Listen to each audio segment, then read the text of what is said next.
Mais Esperto que o Diabo, o livro mais lido no Brasil. É uma obra que vai para 100 anos de existência. Um livro longo. Às vezes dá uma preguiça de seguir adiante. Qual é a proposta? Você lê comigo. E aí a gente lê junto, comenta, discute, propõe exemplos, diversifica e continua a leitura. Assim vamos juntos até o final. Mais Esperto que o Diabo, leitura comentada. É isso que estamos fazendo. Valeu! Agora, o diabo observa que todos esses pequenos objetivos que eu, no caso da minha vida, enxergo com facilidade, eles estão atrelados a objetivos maiores. Os propósitos, eles se apresentam em uma estrutura piramidal e hierárquica. Aí eu já vejo menos isso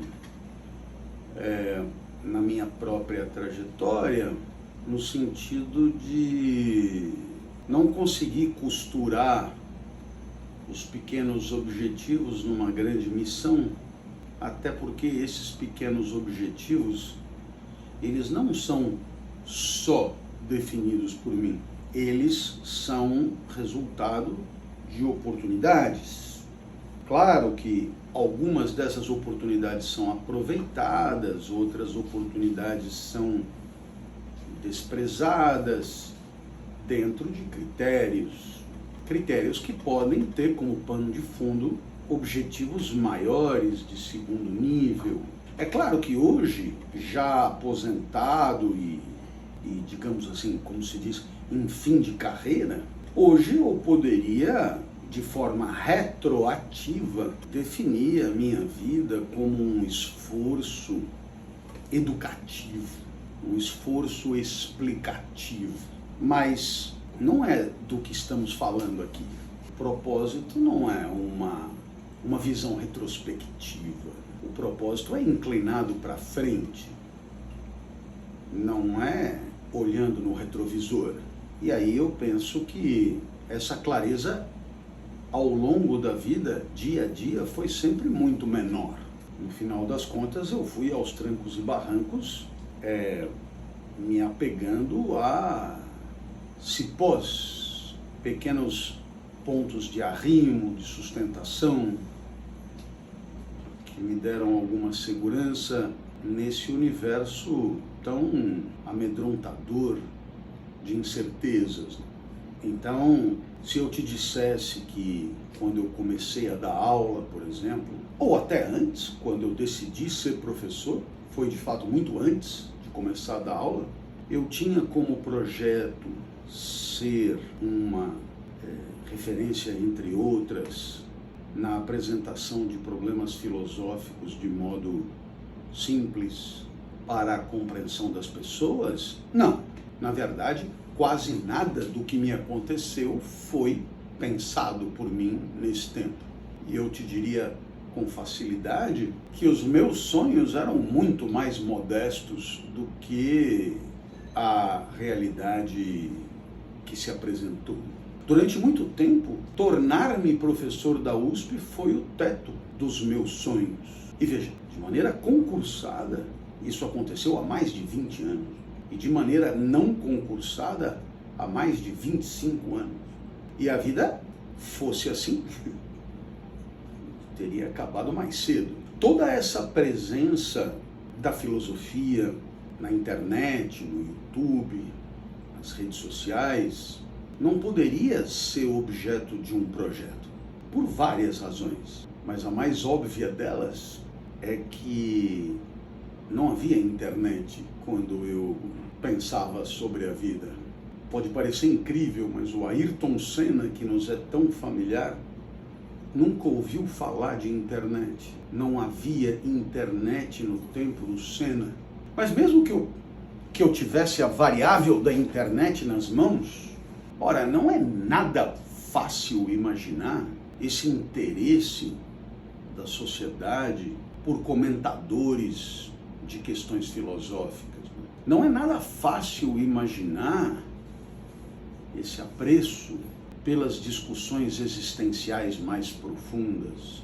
Papel esse que era antes exclusividade de instituições de outro tipo. Então é por isso que, muito embora seja tentador fazer da vida a realização de um projeto que existiu desde cedo, em muitos casos isso não acontece, mesmo havendo êxito, mesmo havendo superação dos sonhos. Quanto ao não alienado, não importa o tempo que ele tenha que levar para conseguir o que ele quer, ele é revestido de obstinação. A palavra hoje é resiliência. E eu acho que é pertinente a observação. Alguém que sabe onde quer chegar e pensa por conta própria tende a suportar melhor adversidades de percurso.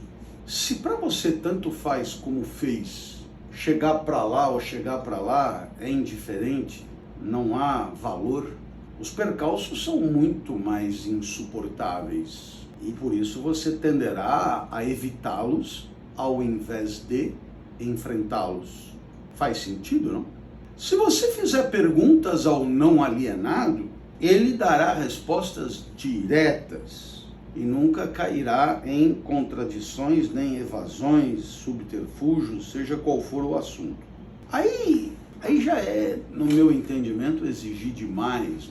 Acho que a pessoa pode pensar por conta própria, ela pode ter propósitos muito claros, mas como todo mundo, ela pode se equivocar, né? Ela pode pensar de modo logicamente impertinente. Então você dizer que um não alienado não cai nunca em contradições é fazer do não alienado um super-herói. E eu não sei se isso é útil, porque se a barra fica muito em cima, acaba desestimulando, né?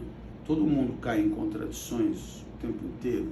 O não alienado fará muitos favores a outros, mas quase não aceita favores em troca.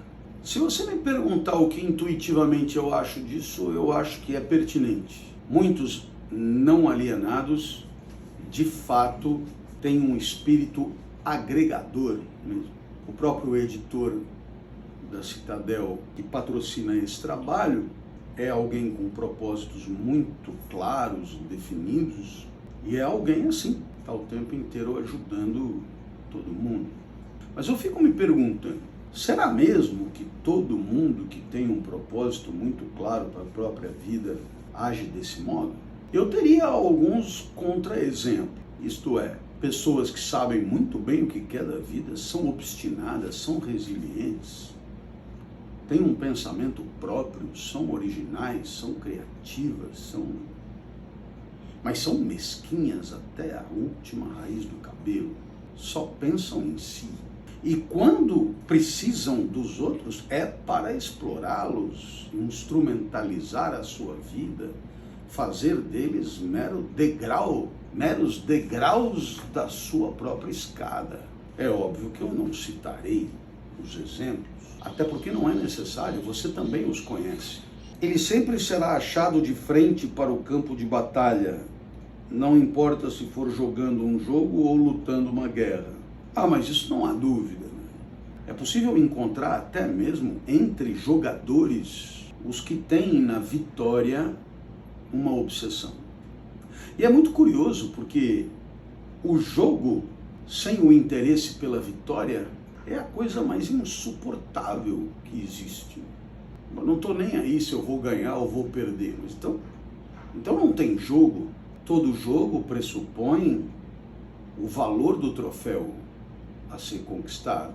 Seja isso uma ilusão, seja isso um valor socialmente definido, com a adesão de muita gente, seja o que você quiser, mas é preciso o apreço por aquilo que a vitória permite alcançar.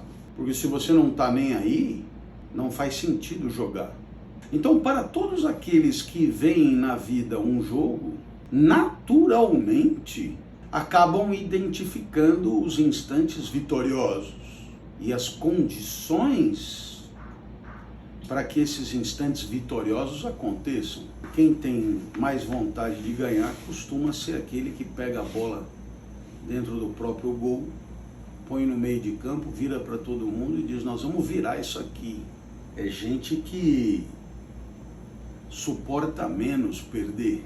Pelo que diz o diabo, o alienado não está nem aí. Ganhou, ganhou, perdeu, perdeu. O jogador entra no ônibus, põe o fone de ouvido gigante e ouve a mesma música que ele estava ouvindo antes. Quem fica chorando é o torcedor do lado de fora do ônibus. Ele recebe lá a sua grana para jogar, muito ou pouco, depende um pouco de onde ele joga, de quem ele é, mas o certo é que tem uns caras que quando perdem acusam o golpe.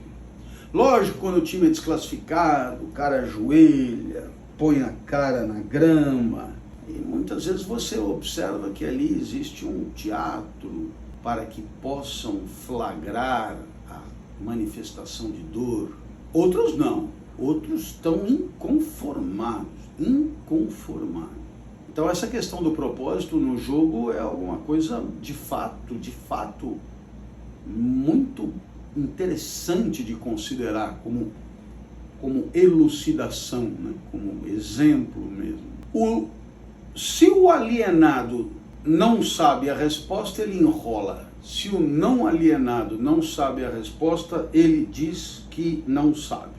É o seu Armando Volta, da escolinha do professor Raimundo. Eu não sei se você se lembrará, Chico Anísio comandando, e o seu Armando Volta dizia: a propósito, mestre. O bordão dele era assim: se sei, digo que sei, se não sei, digo que não sei, e é papo 10. É claro que aí tem toda uma ironia, porque justamente a personagem Armando Volta era uma personagem que nunca sabia nada e subornava o professor com pequenos presentes para ter uma vantagem na hora de responder a pergunta. E conseguia êxito em todas as arguições. O não alienado, ele sabe o que ele sabe o que ele não sabe e já diz logo que não sabe o que ele não sabe. De novo me vem à mente Sócrates, que não tinha nenhum problema em contrastar as certezas empafiadas dos ignorantes com a sua certa e humilde incerteza sobre as coisas. Uma outra curiosidade do não alienado é que o não alienado não oferece um álibi para suas deficiências, né? Em outras palavras, ele assume para si a responsabilidade de fracassos de percurso. Ele não transfere a responsabilidade, ele não apresenta desculpas. Ele assume a decisão que tomou e o eventual erro da decisão que tomou. Do mesmo modo, ele nunca culpa os outros por seus erros, mesmo que eles mereçam. Isso me faz pensar no conceito de má-fé do existencialismo. A má-fé é exatamente isso: você negar a oportunidade que teve de acertar, negar a liberdade que foi a sua, negar a autonomia que foi a sua para fazer melhor e justificar o seu erro por variáveis que você não controla, por determinismos que você não controla, como aliás todo determinismo, toda determinação. O alienado age de má-fé. O alienado, quando dá certo, foi ele, quando não dá certo, foram os outros. O não alienado, não. O alienado é um pouco ao contrário, diz o diabo, claro, sempre. É claro que num mundo que se cobra conhecimento, certezas, lucidez de todo mundo o tempo inteiro, não é fácil assumir a própria ignorância. Num mundo que cobra que todos acertem o tempo inteiro, não é fácil assumir o próprio fracasso, o próprio erro, a decisão equivocada. Num mundo que cobra discursos de sucesso, não é fácil enunciar um discurso de fracasso próprio. Se você observar bem na internet, quase todo mundo só se dá muito bem nos seus relatos. Então a gente fica se perguntando, né? Se todo mundo é tão lindo, todo mundo é tão incrível, todo mundo ganha tanto dinheiro, todo mundo é tão bom, todo mundo é tão coisa, como é que gozado quando você sai no meio da rua, você não tem essa impressão, né?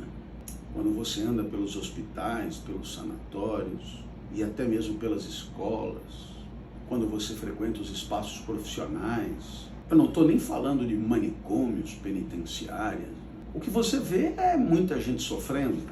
E digo mais, há uma certa hostilidade ante o discurso de dor, como se fôssemos todos conclamados a estar sempre bem.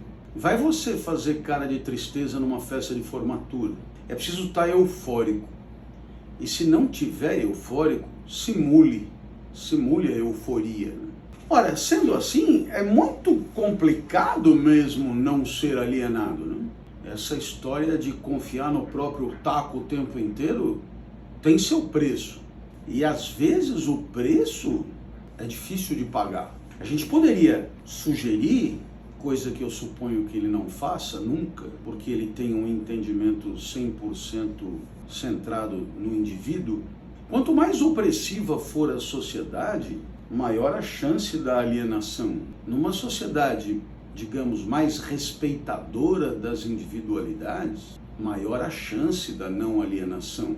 Se você pega uma obra como a de George Orwell, 1984, que fala de um partido, o grande irmão, que fala de uma polícia do pensamento, que fala de 2 minutos de ódio, que fala de teletela, fiscalizando a tudo e a todos o tempo inteiro, é interessante como se fala de alienação o tempo todo. Não tem como suportar a vida quando o entorno é por demais opressivo. Portanto, abre-se mão da autonomia do pensamento, porque existe uma polícia do pensamento. Aí ele diz sobre o não alienado: você o encontrará administrando o maior negócio da cidade. É possível que não ainda, até porque se ele já... nem todo mundo que tem propósito e pensa autonomamente já chegou onde queria, né? Dirigindo o melhor automóvel, sinceramente, não vejo nisso nenhum valor. E fazendo a sua presença ser sentida onde quer que ele esteja. Isso, se acontece por legitimidade espontânea, é bem mais legal do que por uma imposição vaidosa ou por traços de distinção meramente aparentes. O não alienado é uma inspiração para todos aqueles que entram em contato com sua mente. Isso é bem mais legal do que o carro. Porque carro, né, no final das contas, é um pedaço de lata com formas diferentes. O resto é convenção. E vamos combinar, se o valor do carro é definido em convenção, que tem a sua materialidade no seu preço, pensar por conta própria não combina com estar de joelhos diante de convenções. A característica mais marcante que distingue um não alienado é esta: ele tem uma mente totalmente sua e a usa para alcançar todos os seus objetivos. Quanto à mente ser totalmente sua, de novo, há um excesso. Não tem como. A mente trabalha com palavras e as palavras a gente aprende no mundo. A mente produz em função das interações e as interações se dão no mundo, no acaso dos diálogos, daquilo que vai nos acontecendo. Não tem como ser pleno detentor da própria mente, mas é possível se empenhar para manter alguma soberania na produção das próprias ideias. Por acaso o não alienado já nasce mais capacitado para evitar a alienação? Questão cromossômica, genética, de natureza, habilidades mentais, talentos. Não, diz o diabo. E aqui a ruptura com o pensamento grego é severa. Não tem nada de natureza que interfira nisso. É coisa nossa. É o que você faz da sua vida. Parábola dos talentos, pensamento cristão. Assumido ou não, é isso. Está na nossa mão. Não tem essa, eu nasci assim, não tem. A maior diferença entre o alienado e o não alienado é algo igualmente disponível para ambos. O que não pode ser uma questão de natureza, porque na natureza nada é igualmente disponível para ambos.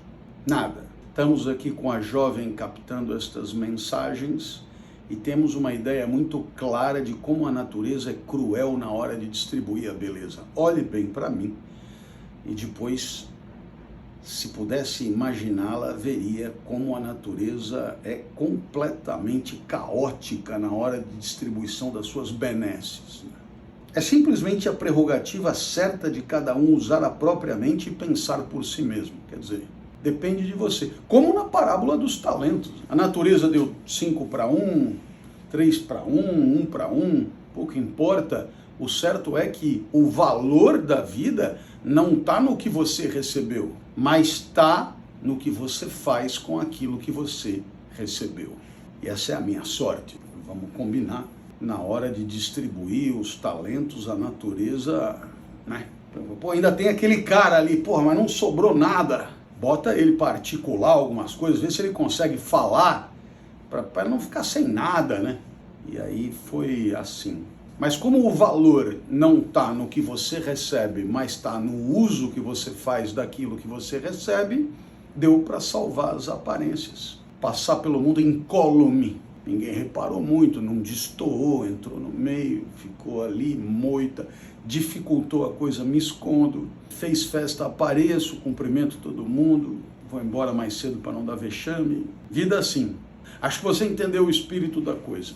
Não dá para você dizer, sabe o que é? Eu sou alienado porque me foi imposta uma condição natural de alienação. Não. De certo modo, ele também não disse até aqui que você é alienado porque quer. Mas o que ele está dizendo é que a alienação começa na vida, começa com você no comando. Talvez pudéssemos propor que em tempos de infância você ainda não tem plena consciência do que está acontecendo e já estão fazendo a tua cabeça. Então isso tiraria você do comando um pouco.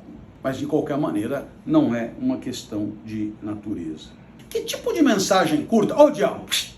Que tipo de mensagem curta você mandaria para um típico alienado se você por algum acaso desejar curá-lo desse hábito diabólico? Eu o aconselharia a acordar e dar.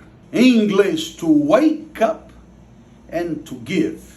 Anos de cultura inglesa para esse resultado portentoso.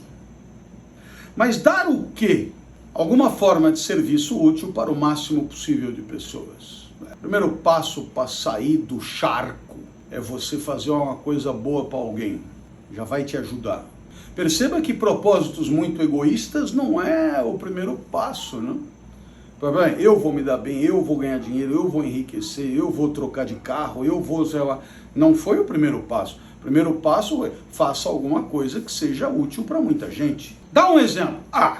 Sei lá, pega o livro do Napoleão Hill, lê e comenta. E põe no YouTube, de graça. Aí eu pego e digo, alguma forma de serviço útil para o máximo possível de pessoas.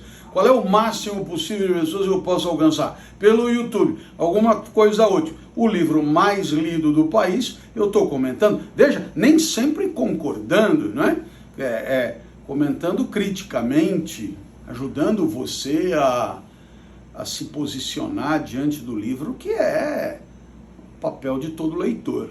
Mas só ajudando também, e ajudando no limite asfixiado das minhas possibilidades. Então o não alienado supostamente deve dar? Claro, porque se você para sair da alienação tem que dar, então o não alienado ele já dá. Sim, e isso é o que é esperado dele, e ele deve dar antes de receber, dar mais do que receber, né? Eu costumo dizer nas minhas palestras que quem trabalha dá muito mais do que recebe, porque é impagável. Médico salva o paciente, não tem como, ele deu mais, não tem compensação possível. O editor edita 1, 2, 3, 5, 10, 15, 20 livros no mês, permite leitura, divulga, leva o livro, põe na mochila, coisa. Tem como pagar um cara desse? Tem como pagar. O psicólogo, pela sua expertise, diminui a angústia e a ansiedade de alguém. Você vai pagar quanto? Tem como pagar. Portanto, normalmente, quando se trabalha, se proporciona mais do que se recebe, e isso não é um problema. Não há nenhuma injustiça nisso. Eu estou aqui num espaço maravilhoso, cercado de jardim por todos os lados. Acabei de falar com o jardineiro que trabalha nesse lugar e disse a ele, o que você me proporciona, eu não tenho como te pagar.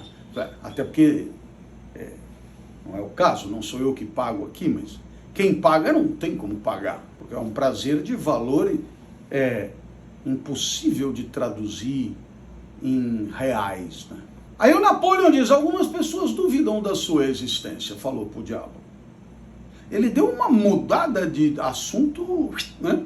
E o diabo disse, eu não me preocuparia com isso se eu fosse você. Aqueles que estiverem mais preparados para sair da alienação são justamente aqueles que vão reconhecer a autenticidade dessa entrevista.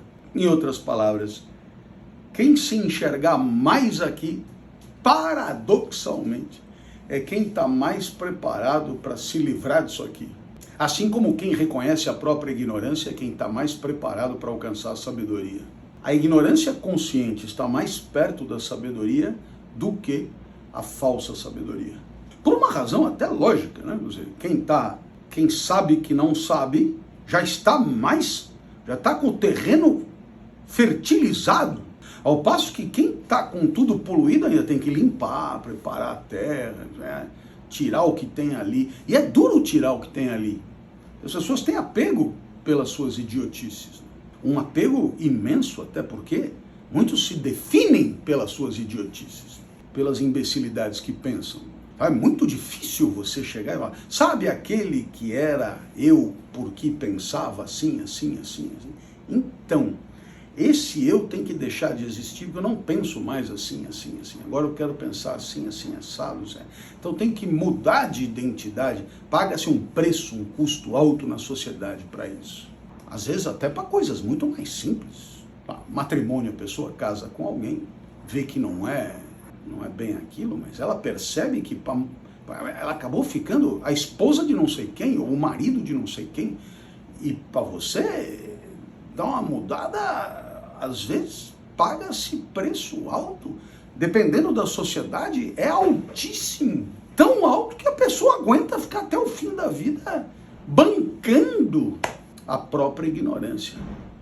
E o Napoleão pergunta, por que você não tenta me dissuadir e fazer com que eu pare a publicação dessa confissão que estou arrancando de você? A boa pergunta. Claro que ele poderia inclusive dizer o seguinte, eu não paro porque sou eu que estou escrevendo tanto o diabo quanto as perguntas para o diabo, porque é preciso deixar claro que isso aqui é uma alegoria, isso aqui é uma estratégia didática. Não é que ele marcou entrevista com o diabo para fazer as perguntas. Essa é a minha interpretação.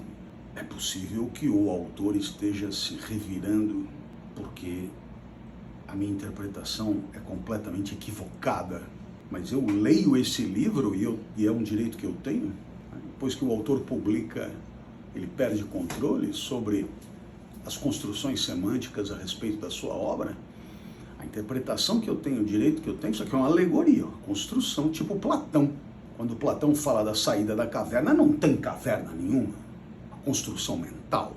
Então, é claro, se eu tentasse te dissuadir para você não publicar, aí sim é que eu estaria estimulando a sua publicação. E é por isso que eu não vou falar nada. Eu tenho um plano muito melhor do que tentar suprimir a publicação dessa confissão. Muito melhor, muito melhor.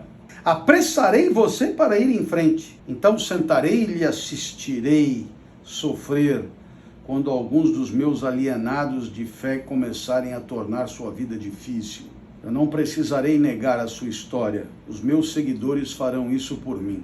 Bacana. Assina embaixo. Serviço sujo, delegamos. Tem sempre alguém que faz. E quase sempre um alienado mesmo. Aguarde e verá. Diabo em plano de ameaça, diabo fazendo o papel de diabo.